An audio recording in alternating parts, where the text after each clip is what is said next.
2025 year is ending. Let's start with the insane performance report. 2025 was the year AI stopped being an AI tool and became the economy on its own. OpenAI hit a staggering 300 billion evaluation. Venture funding for AI startups crossed 90 billion in a single quarter. New unicorns were born almost every week. Every investor wanted in, every founder wanted to build, every company wanted to claim it was AI powered. But as the year unfolded, a quiet realization began to set in. Behind the hype and historic funding rounds, cracks started to appear. Promises were not matching the results, and the story of AI replacing human began to flip on its head. You heard me right. So the question is, are we standing on the edge of a revolution, or are we watching the early signs of another AI tech bubble? Another tech bubble, that is AI bubble, dressed this time in the language of intelligence. Because if 2025 taught us one thing, it was that the hype was built faster than the truth, and the world is about to find out which one lasts the longer. The goal of this video isn't to glorify AI or to dismiss it. It is to look at it honestly for what it is done, and what it still can do. I am Pritam Sahu, this is my channel, and welcome to this video on the AI Performance Report. And let's get straight away into it. Over the past 3 years, AI has transformed from a niche experiment into something we interact with every single day. It writes codes, draws, speaks, and even reasons. It is in our browsers, our phones, our offices, and increasingly in our decisions now. And yes, it has improved lives, from helping students learn faster to saving hours of repetitive work in offices. But at the same time, the noise around it has become deafening. Every new release, every new funding around, every new benchmark has been marketed as the next leap towards the future. But 2025 forced a pause. It forced the world to ask, are we chasing progress, or are we chasing just the perception? In this video, we are not here to predict the doomsday or to sell the dream. We are here to reflect, understand what really happened in AI this year, where it fell short, and why that matters. Because whether we are ready or not, AI isn't a trend or the internet once did.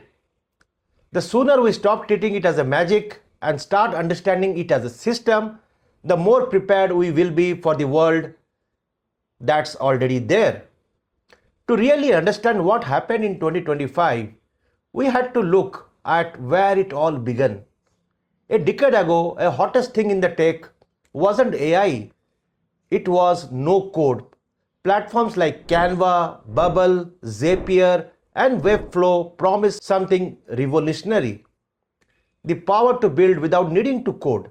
Suddenly, designers could build apps, marketeers could automate workflows, and founders could launch startups without hiring engineers. It was quite a revolution, isn't it? That expanded who could create. But it took time. The no-code movement grew slowly, layer by layer. It started around 2014, became the mainstream around 2019, and matured fully during the pandemic when the remote work forced everyone to find ways to build and automate. In short, no-code democratized creation, but it did over a course of nearly a decade. That's the hard truth. Now compare that with AI. AI didn't just make creation easier, it made it instant. With ChatGPT in 2022, followed by Gemini, people could simply describe what they wanted and get the results. What no code made possible through clicks and templates, AI did through the language. That's the fundamental shift. Instead of learning how to use tool, people began talking to the technology. By 2024, this shift was everywhere. AI tools started replacing drag and drop builders altogether. Instead of build your website here, the new tagline became, tell us what you want. Whether it was designing graphics, generating code, or writing blogs, or writing copy, AI blurred the line between the maker and machine. And what's most fascinating is that how quickly it happened. No code almost took 10 years to empower the general workforce. AI just did that in less than 36 months. That's the ground reality. That's why 2025 feels a bit different, not just because of how the powerful tools have become, but because of how fast they integrated into daily work. The no-code revolution taught people how to build. The AI revolution is teaching them how to think, and that might be the bigger shift we are living through right now. 2025, the year of record growth. If there's one word that defined AI in 2025, it was momentum. Every quarter broke a new record. Every major lab raised money than ever before. And for the first time, nearly half of all the global venture capital flowed directly into AI startups. The year began with a bang. OpenAI announced 40 billion funding round that valued the company at roughly 300 billion. The kind of number you could expect only from companies like oil conglomerates, not a software lab. Anthropic followed with its own 13 billion raise for Claude, a series of AI models that many consider most human-like competitor to ChatGPT and Gemini. Elon Musk's XAI closed 5 billion. Meta's deal with Scale AI's acquisition of 49% stake at a valuation of staggering 29 billion became the highlight. Europe had its moment too. Mistral AI, the French startup, barely a year old, secured multi-billion euro funding and became the symbols of Europe's bid to stay relevant in this AI race. And in India, the emergent AI showed that what local innovation could look like, allowing founders to build production-ready apps through natural language prompts and crossing 15 million in annual revenue within months of launch. And there was Perplexity, the startup that reimagined search with the launch of their own AI-powered browser called Comet. It was a conversational engine, blended web data with reasoning, reaching a valuation of staggering 9 billion by the end of the year. The overall market reflected this frenzy. Each quarter of 2025 crossed 90 billion mark in global startup funding, the first time in the history that a single sector absorbed that much capital so consistently. North America led the race and led the charge, but Asia, Europe caught up fast. It wasn't just a venture capital either. The big tech company joined the rush. Google, Microsoft, Amazon invested billions more into their AI division, racing to dominate cloud-based model hosting and enterprise integration. All this money created an illusion of inevitability, as if AI has already proven itself profitable. But behind those headlines, few companies could show real revenue or sustainable margins. Many were burning through capitals to chase the benchmarks and publicity. Still, 2025 will be remembered as the year AI officially became the world's most funded idea. The hype meets reality.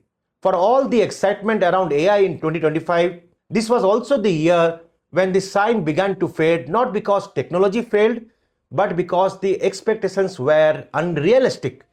Across industries, companies learned a hard truth. Building a working AI demo is easy. Building a reliable, scalable, real-world system is not.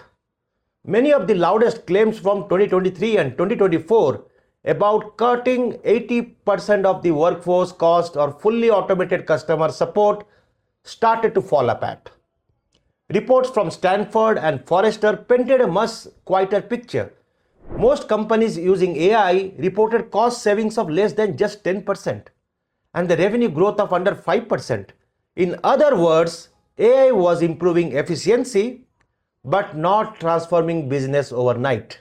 Worse, around 95% of enterprise AI projects never made it past pilot stage.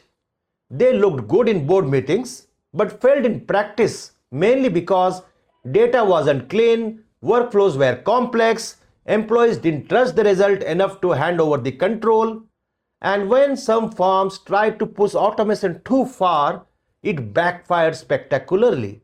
The Commonwealth Bank of Australia replaced 45 customer support agents with an AI voice agent. Within months, call volume spiked, customers got frustrated, and the bank quietly rehired the same staff it had let it go in the first instance. Klarna, the fintech once boasted of using AI for customer service, faced a similar story. After slashing human roles, service quality nosedived, forcing them to bring people back. Even Duolingo had its own clarity, its own AI first statement after realizing that automation cannot handle each user query. It turns out what many companies called AI transformation was really just cost cutting under a new name. And that's the irony. While the technology itself kept improving, producing better models, sharper reasoning, more fluid conversion, business outcomes stayed the modest. AI didn't just make the companies superhuman, it just made them slightly faster at doing what they are already doing. By the end of 2025, the hype curve met the reality curve and they didn't quite line up.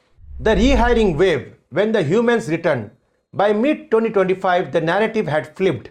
Some companies that proudly claimed AI had replaced their teams are now quietly calling the teams back. It began with the customer-facing roles where the tone, empathy, and judgment mattered the most. The Commonwealth Bank of Australia learned that this is the hard way when its AI bot meant to handle everyday queries started confusing simple requests and frustrating the customers.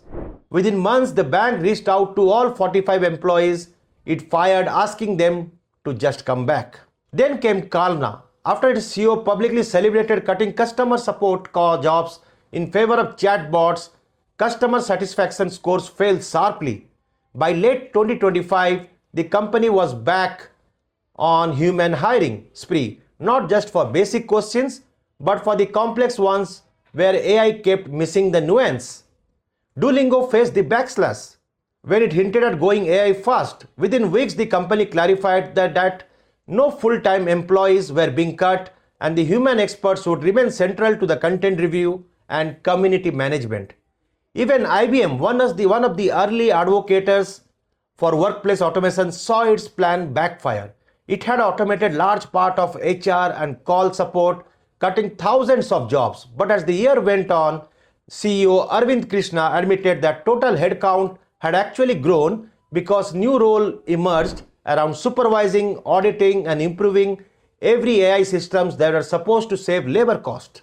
What these stories expose is simple but powerful. Efficiency doesn't always mean effectiveness. You can't automate trust. You can't teach a machine to read frustration, sarcasm, or a context the way the people can. And when the customers feel unheard, no algorithm can repair that. Analysts began calling this rehiring wave the moment the company realized that AI can assist humans, but it can't just yet replace the uniquely human elements of problem solving and empathy.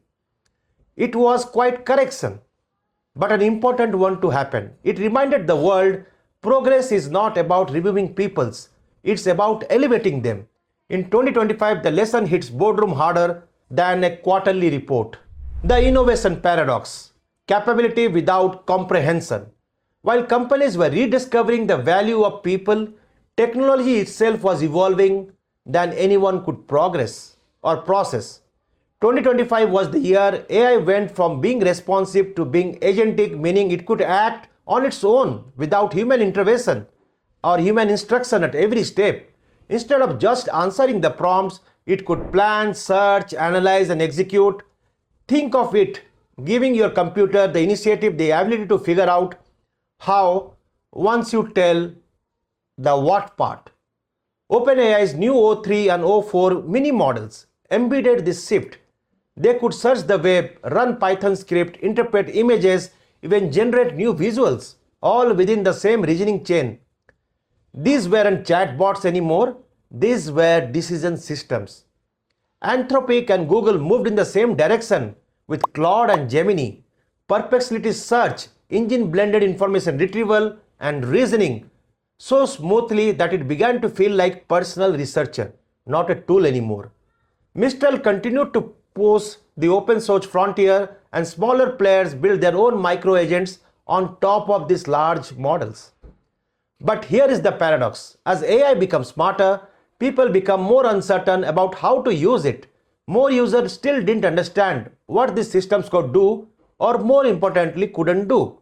For many, AI remained a black box, impressive but unpredictable.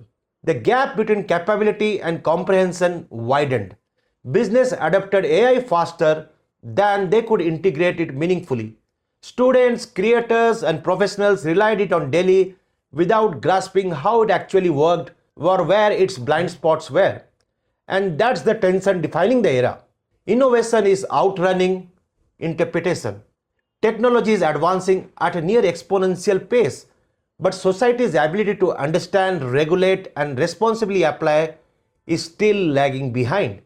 In 2025, the tools didn't fail people's expectation. The story of AI this year isn't about broken system. It's about misplaced confidence. We have built machines that can think, but we are still learning what it means for us to use them wisely. So what's the conclusion? By the end of 2025, one thing became clear. AI is no longer a visitor in our lives. It's a resident. It is there, it is in the background of how we learn, work, shop, create, and even think. But the year also revealed that progress isn't the same as transformation.